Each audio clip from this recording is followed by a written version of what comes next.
তো তওবা কবুল হবে না। যত দোয়া আছে তওবা ইস্তেগফারের যত দোয়া সবচেয়ে সর্বশ্রেষ্ঠ দোয়া সাইয়্যিদুল ইস্তেগফার, ক্ষমা প্রার্থনার সর্বশ্রেষ্ঠ দোয়া সাইয়্যিদুল ইস্তেগফার।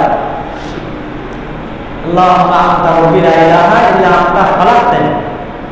এই দোয়াটা তো মনে হয় আপনাদের জানা আছে, যাদের জানা নেই তারা অবশ্যই এটা জেনে নেবেন, মুখস্থ করবেন ইনশাআল্লাহ।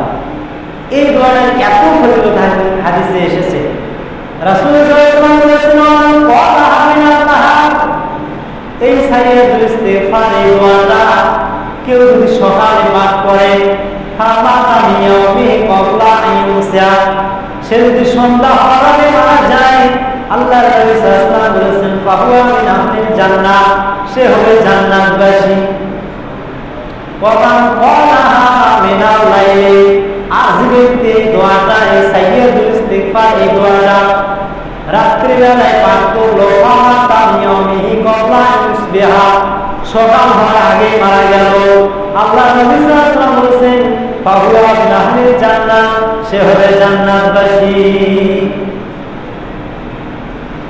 আপনার জীবনে কোন আমল কবুল হবে এটা কিন্তু আপনি জানেন না।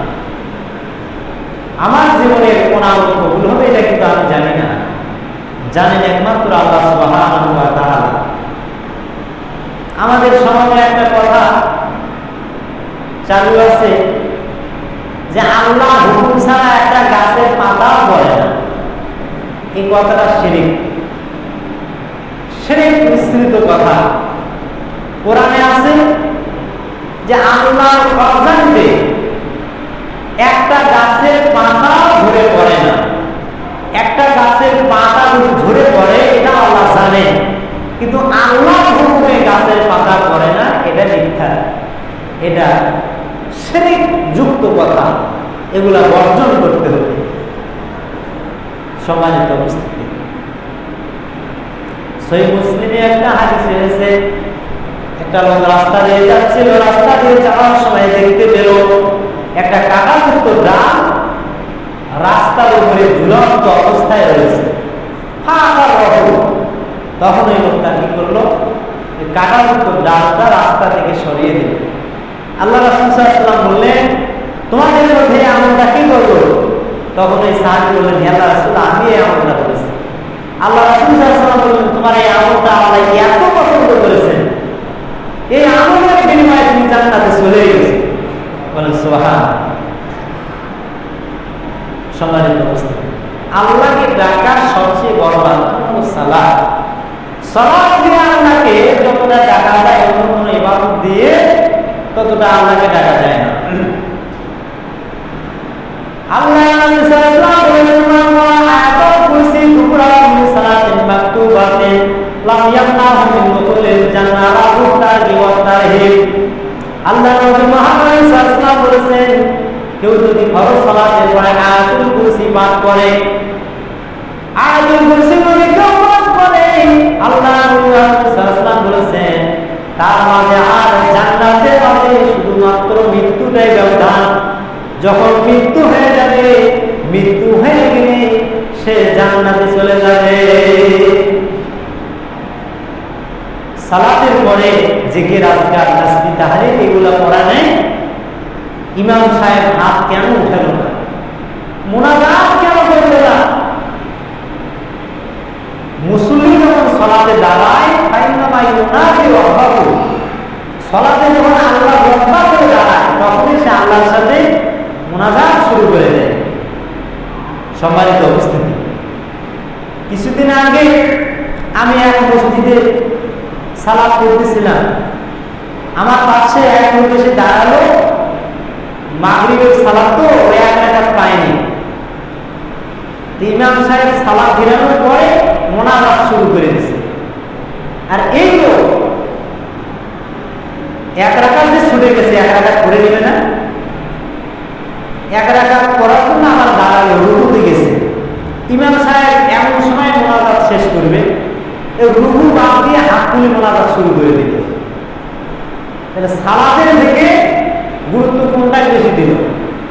মুনাজাত। সম্মানিত উপস্থিতি, রংপুর কারমাইটিং কলেজের অধ্যক্ষ মাওলানা আব্দুল নূর সালাফি তিনি বলেছেন ফরজ সালাতের পর সম্মিলিত মুনাজাত এটা মিষ্টি বিদআত। অনেকদিন আগে এক মাহফিলে আব্দুর রাজ্জাক বিন ইউসুফ আর আমি ছিলাম, উনি প্রধান বক্তা ছিলেন, আমি দ্বিতীয় বক্তা ছিলাম। তো যারা বড় বড় আলেম তাদের বক্তৃতা একটু শুনতে হয়, তা আমি আমার বক্তৃতা দেওয়ার পর বসে আছি যে সাহেব কি বলেন একটু শুনি। তো বক্তৃতা প্রায় মাথা দিয়ে এসে গেছি, এমন সময় এক লোক দাঁড়িয়ে বলছে, তুই ইহুদির দালাল, তুই ইহুদির এজেন্ট, তুই ইহুদির খ্রিস্টান, তোর কথা আমরা শুনবো না। সম্মানিত উপস্থিতি, শেষে ঈদ পাকের মাস শুরু হয়ে গেল।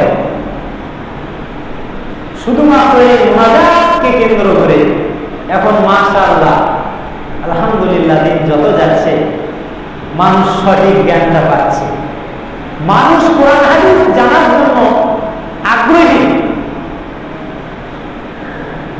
আল্লাহ পাক রব্বুল আলামিন এই বেদাতীদেরকে সঠিক বুঝদান করুন। সবাই বলি আল্লাহুম্মা আমিন। আর একটা দোয়া আছে, কেউ যদি সালাতের পরে একবার পাঠ করে, দোয়াটা কি? মান ক্বালা রাযীতু বিল্লাহি রাব্বান ওয়া বিল ইসলামি দীনান ওয়া বি মুহাম্মাদিন নাবিয়্যান।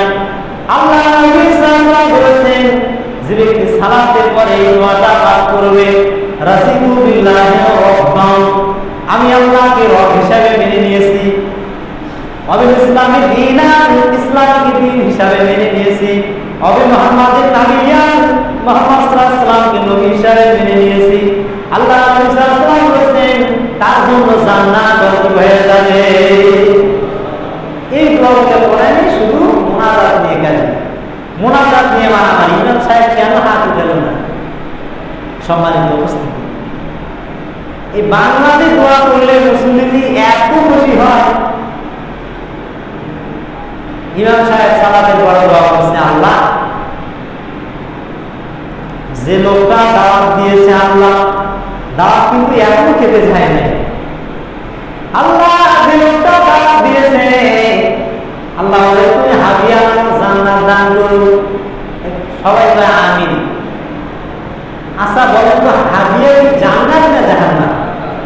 জাহান্নাম। তাহলে হাদিয়া জাহান্নাম এই যদি জানতো না আমিন বলতো? হাত আপনি তোলেন, আপনি আল্লাহর দরবারে কান্নাকাটি করবেন না তো কার দরবারে কান্নাকাটি করবেন? রাসূল সাল্লাল্লাহু আলাইহি ওয়াসাল্লাম বলেছেন, রাত যখন গভীর হয় আল্লাহর রহমত বান্দার তখন নিকটবর্তী হয়। রাত যত গভীর হয় খেজুরের রস তত মিষ্টি হয়। রাত যত গভীর হয় আল্লাহর রহমত বান্দার জন্য তত বেশি নেমে আসে। সুবহানাল্লাহ। আপনি শেষ রাত